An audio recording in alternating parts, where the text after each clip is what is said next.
দুটি লরির মুখোমুখি সংঘর্ষে আহত 2। বীরভূম জেলা পুলিশের পক্ষ থেকে বারবার সকলকে সচেতন করছে। পথ নিরাপত্তা সুনিশ্চিত করতে লাগাতার সচেতনতা শিবির করা হচ্ছে। রাজ্য সরকারের সেফ ড্রাইভ সেভ লাইফ কর্মসূচি করা সত্ত্বেও হুঁশ ফিরছে না গাড়ি চালকদের। আজ সদাইপুর থানার বাঁধেরশোল গ্রামের কাছে রানীগঞ্জ মোড়গ্রাম 14 নম্বর জাতীয় সড়কে দুটি লরি ধাক্কায় আহত 2। একটি লরির চালক আহত ও খালাসিকে সিউড়ি সদর হাসপাতালে পাঠানো হয়। ঘটনাস্থলে আসে সদাইপুর থানার পুলিশ।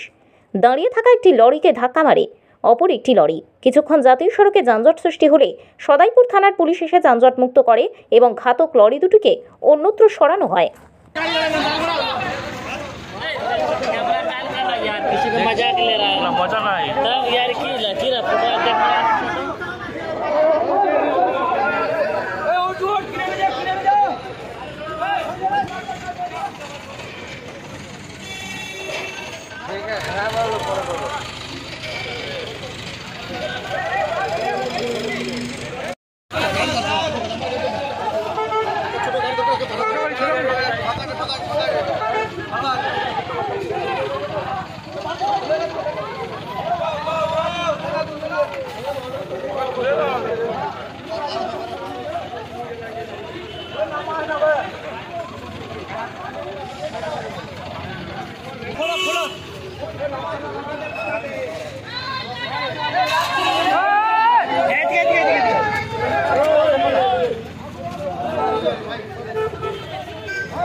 বিদ্যা, ব্যবসা, চাকরি, জটক বিচার, বিবাহ, পারিবারিক অশান্তি, সন্তান লাভ, বাস্তু সমস্যা, আরো যে কোনো সমস্যার সমাধানের একমাত্র সেরা ঠিকানা জ্যোতিষী প্রসাদ রায়।